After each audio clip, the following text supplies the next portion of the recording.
For all I talk about anime, I never really actually talk about anime. So let's switch that up and talk about an anime that I like that a lot of people don't. Juuni Taisen. Now, hold on. Before you get your pitchforks, I will explain why I personally like this anime as well as the light novel it's based off of. Now, of course, it's going to be spoilers, so if you haven't seen the series, please go watch it, or don't, and just keep watching. But anyway, Juuni Taisen is basically what a lot of people describe as an edgy death tournament, out trying to edge every other edgy anime that was put out at the time, which I can sort of see why. And of course, with how people end up dying, as they ended up spoiling it practically in the first episode with the ending sequence, of course I can see people's initial dislike of it. Personally, I'll tell you why I actually did like this.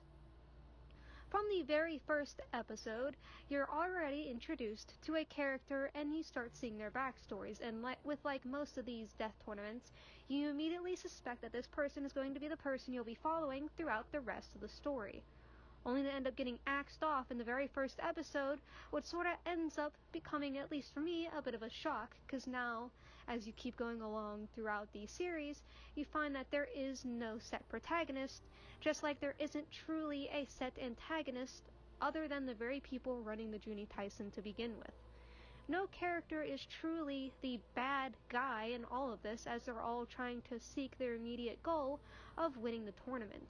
Sure, some of them are less liked than others, but none of them are truly evil people.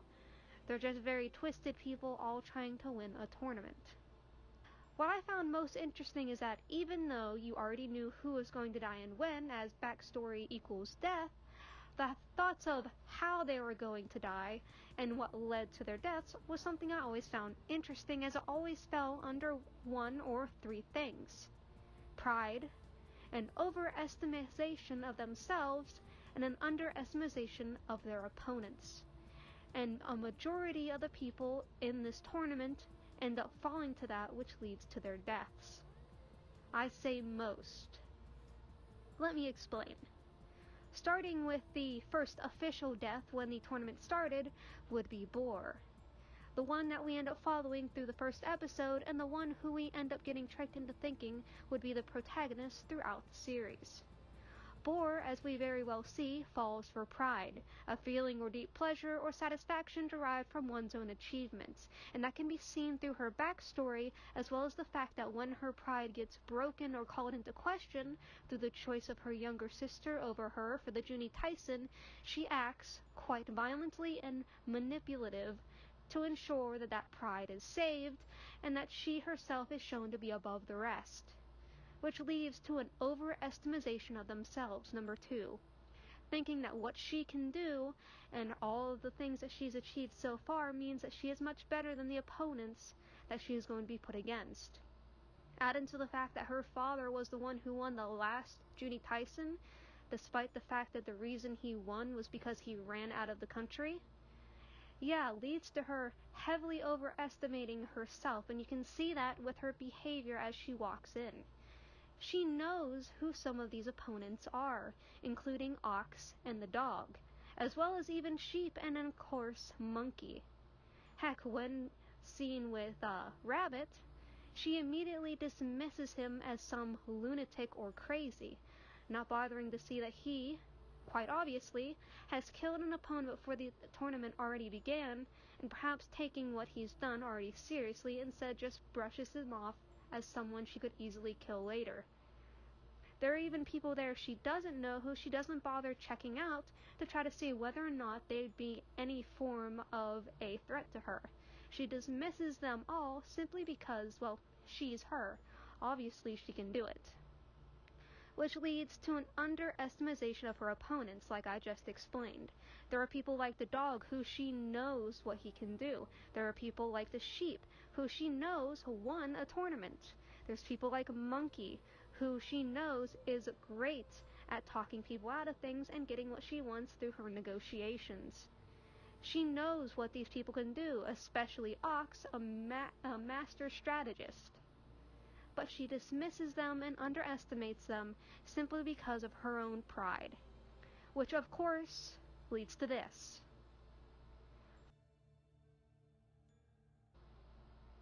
Through her pride of her own achievements, and can even be seen by her plan of a fake-out, she underestimates Rabbit, and immediately gets karma in the form of a stab through the back.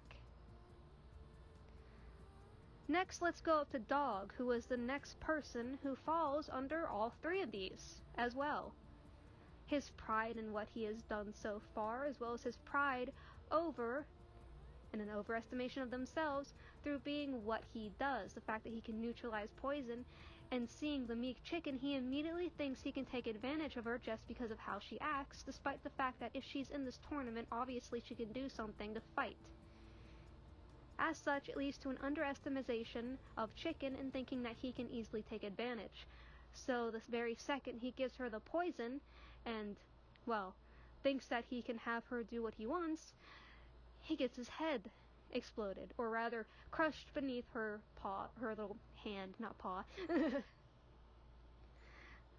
Really, which of course leads to Chicken. Now, Chicken doesn't really fall under the first one of being prideful of her own, well, her own actions, and that can be seen in her wish for confidence. She's not prideful in what she does. And while she knows that she can fight, she's not somebody who finds an over deep pleasure of her own achievements. She does, however, overestimate herself once she gets the poison from Dog, the thing that she was easily, practically manipulating once you get to her episode for her to get. Through this, she ends up underestimating Ox when she goes up against him, immediately thinking that because she now is enhanced, that she can now take on somebody that is far outclassing her, simply because she thinks she can, which of course leads to a very quick and fast death. Now, Monkey is a bit different, because Monkey, while she could be prideful over her achievements, she's very humble. She's not waving it off like Boar does. I wouldn't say she falls into category 1. I wouldn't say she falls exactly into category 3 either, though maybe that's half and half when it comes to her going to deal with a Rabbit. She thinks that she can easily talk him out of it, or at least talk him into going into the alliance that they had planned.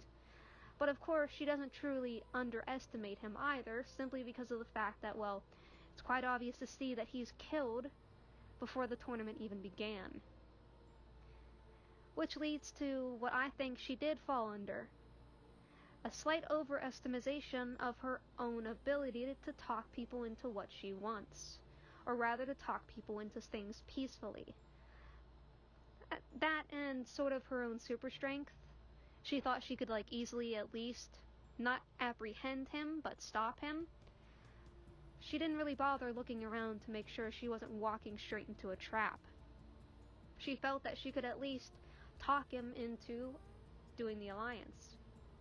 Of course, that doesn't really end in her favor, but to me, she doesn't really fall too heavily into that one either. She's more or less a nice person who just ended up falling for an opponent that was way out of her league, and whose intent was something that she couldn't talk him out of. Which goes and leads me into Sheep. Next, let's go into Sheep, as I feel he personally might fall into all three of these. At least a little bit. Pride in that he's actually won a tournament and lived to tell the tale, only to come back after his own grandson was going to be in here instead. And overestimation of themselves when it comes to his fight against Tiger. He sees her as a drunkard and sees her as a very easy target to defeat, never mind the fact that she's in this tournament, meaning that she might have something up her sleeve other than just drinking. And then an underestimation of her opponent as well. Like I said, he thinks she's a drunkard, so obviously he'd be able to take someone as easy as that out despite him being so old. So when she senses she's of the drunk fist and immediately disembowels him, as he's standing there before he plops over dead, he's extremely in shock. shocked that this drunkard could beat him. Next, let's go into Snake and Dragon, who I was sort of saving, as yet again they fall into all three of these. Pride over what they've done, the amount of time that they've spent like completely screwing people over in the past, stealing things, being thieves, murdering. They're prideful in what they do, and you can tell this through their own attitudes whenever they're in the judge scene. How can you judge our actions? By your own mortality, or along those lines. They are both very prideful people, which leads to an overestimation of themselves. They think they can take they think that they can take anyone on. It's seen with Dragon when he's up in the air watching the battle between his own dead brother and Ox and Tiger. He thinks he can easily dive bomb into this and finish them all off, which, with what he's packing, he could very well do as a very surprise attack. That being said, it leads to a little bit of an underestimation of their opponents. For Snake, it was him taking his eyes off Rabbit. He didn't see this man who had strange behavior exhibiting and wanting to ask for the weapons that they have as any form of a threat, immediately turning his eyesight away from the person in front of him to alert his brother of something else, which led to an easy attack on himself. And of course Dragon, by easily thinking he could dive bomb in, only to get killed by the very person who killed his brother. Of course, I don't think you can really expect to get your own, dead brother's head thrown at you. But at the same time, at the very least, you think he'd want to fly away from that as soon as he caught it instead of just sitting there. But still, he sort of underestimates his opponents in thinking that him dive-bombing into a place where his own dead brother is fighting, without thinking that perhaps Rabbit could be in any form or where close to where that dead body might be, to be an actual threat. Heck, he didn't really respond to Rabbit once Snake was dead either, so I doubt he thought that he could be too much of a threat, even if he ended up killing his brother by surprise. Now, Tiger and Ox are a bit of a mixed bag, to be quite honest. I don't really think Tiger falls too much under any of these. She just seems to fight, and the only reason she even entered the competition was because Ox was in it. She neither is prideful of what she does, nor does she over or underestimate her opponents. The only reason she ends up dying is because she ends up taking a hit that Ox would have ended up taking through her own actions. Heck, she doesn't even truly die to the hands of Rabbit, but rather to the hands of Ox through a mercy killing, so I don't really see her as falling into any three of these. As for Ox, yet again, he's a bit of a mixed bag. When it comes to his death, he is supposed to be some sort of master strategist. You think that when he yet again went to reface against Rabbit, he would have noticed the difference in Rabbit's body, the fact that he had monkey in him, let alone that he didn't think that perhaps, since he only saw so many of the other people alive, that he might have another body on him to fight for him. He's a necromancer after all, and while he can fight by himself, necromancers typically want to use other dead people to fight for them rather to be in the forelines and get themselves hurt. He didn't bother thinking that perhaps whenever Rabbit was fighting them until afterwards, why he wasn't talking.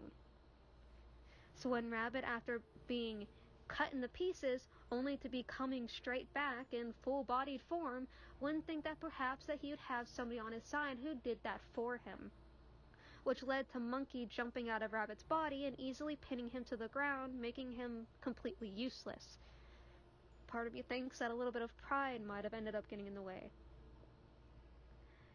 Now, I wouldn't say that Ox overestimates himself too much. I mean, if he did, he'd have a very good reason why. He's a master strategist, and just look at the way he moves. I think a little bit of overestimation could be, there could be reason for it. I mean, he's pretty well known for destroying battlefields all by himself. That being said, I think that sort of led to him overestimating himself in his own, yet again, fight against Rabbit again. Despite being a master strategist, did not notice the difference in Rabbit's body until it was too late, which led yet again into the underestimating your opponents. When he was fighting Rabbit, he didn't bother to think of why he wasn't talking, despite him quite talking a lot during the times that they were there. He wasn't talking, he wasn't doing anything. And even whenever his very head was on his on his sword and still trying to bite him, it was only then that he noticed that his tongue had been bitten, and that he had necromized himself. Necromized, I don't think that's the right word, but I'm going with it. And again, when he had to fight against Rabbit, again, he did not notice, he underestimated Rabbit, and did not notice the change in the body, which led to him getting jumped when he least expected it. At the very least, you would think, seeing as there was a little bit of pause in time when Rabbit caught up with him again, especially a little bit of a pause to maybe even see some of the difference, because there was a good bit of difference, that there was something wrong with how he looked. Heck, whenever Rat ended up coming out with the bomb, he did not expect the Rat Warrior to be there, let alone the Rat Warrior to be the one to win through practically just doing nothing. Really, it's a little bit sad that a character who's supposed to be so smart ended up not noticing these things, but maybe that's just me. Now you'll notice that I left out a few characters, and there is a reason why. That's because they don't fall under any of these. They fall under the fourth category, which is the miscellaneous category.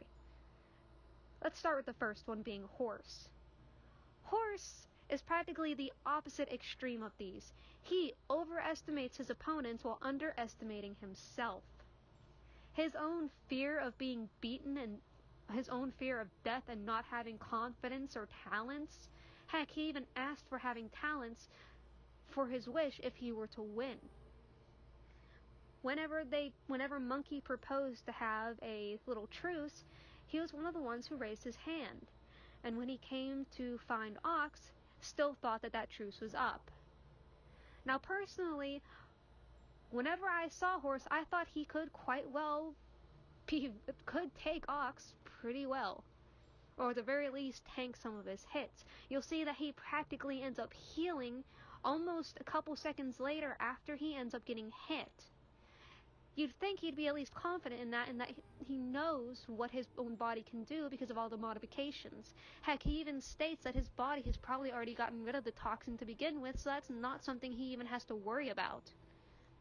Instead, the first very fight he goes against Ox, he immediately overestimates Ox and underestimates his own abilities, his own strengths to move all that stuff to barricade himself with, as well as his own heal factor.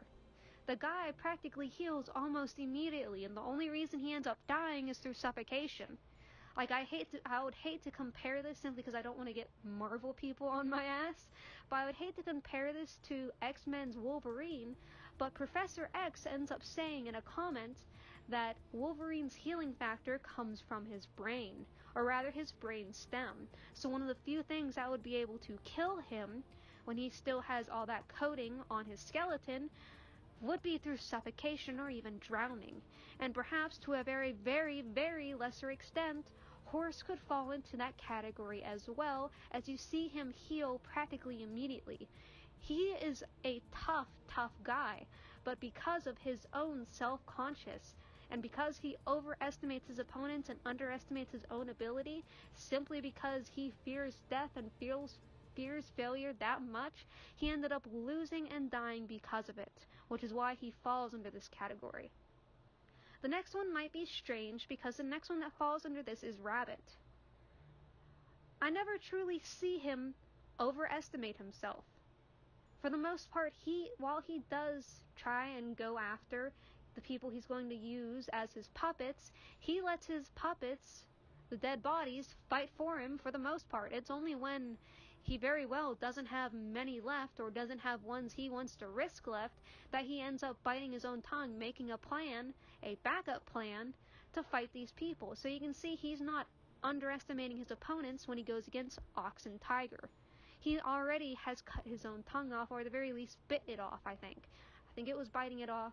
Don't know why I said cutting it off, but he already had bitten his tongue. He had already used his own necromancy on himself, so he's not overestimating the two. He knows what they can do simply because of how they had gotten rid of both Snake and Dragon when he was having them fight them. There's also the fact that of all the people in Juuni Taisen. Snake and Dragon probably could have dealt with him easily with both their flamethrower as well as his nitro... I'm gonna screw this up. I'm gonna screw up the name of what it actually is, so I'm probably gonna end up editing it in. But his freezy shit. His Frozone stuff. That stuff right there. Those two things could have easily taken care of any dead bodies he brought up, or even himself, if he used his necromancy on himself. Those two people and what they had, or anybody else who had gotten that stuff from their dead bodies, could have used that to take care of him. So one of the first people he takes care of before the tournament even begins is one of them, and that's Snake, which means he already has somebody that he can use as an ally, and he's already gotten one of the people who can use and who has something that could take care of him. He's already gotten rid of one of them. Once he gets the second one, it's free game. Unless somebody knows how to use that or had finally gotten to him with it, he's free to go.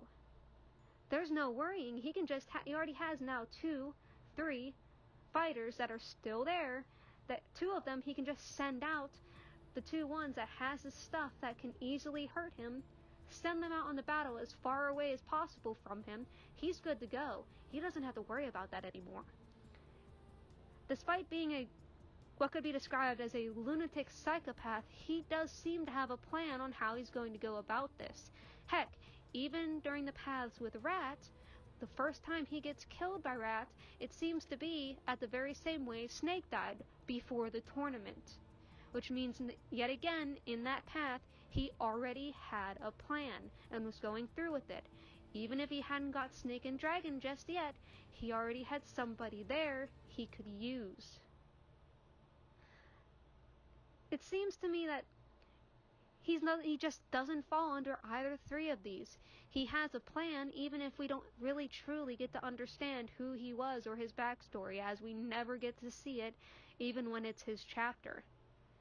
He doesn't seem to really underestimate anybody. He just goes with what he knows and pulls up backup plans whenever things don't go his way. The last one I would have to say is Rat, and I can sort of see why he wouldn't fall under either of these, is because he's experienced it all before. Heck, when we're going through all the paths, he seems to hold the same exact attitude in each and every one, even if these aren't the first ones. He neither overestimates himself and his own ability because he knows how it works. He doesn't underestimate his opponents because he doesn't know what they can do, and so instead tries to form an alliance with each and every one to talk to them, to get information and to see who would be the best for him to stick with. It's only when he sticks to Monkey that it truly comes to fruition. In the one timeline out of 100 he can actually win. He doesn't really seem to fall under these. He just tries to go and get information to see which would be the best for him to actually win this. And when you get to his episode, when it comes to actually making a choice for his own that isn't survival, but instead a choice that he can make no matter what, for anything, he really seems to just break down. After all, he is still a, 17-year-old kid? I can sort of see why, having to die that many times, that he'd choose to just forget it all. But he's not prideful in how his thing works. If anything, he finds it to be slightly annoying simply because of how exhausted it makes him.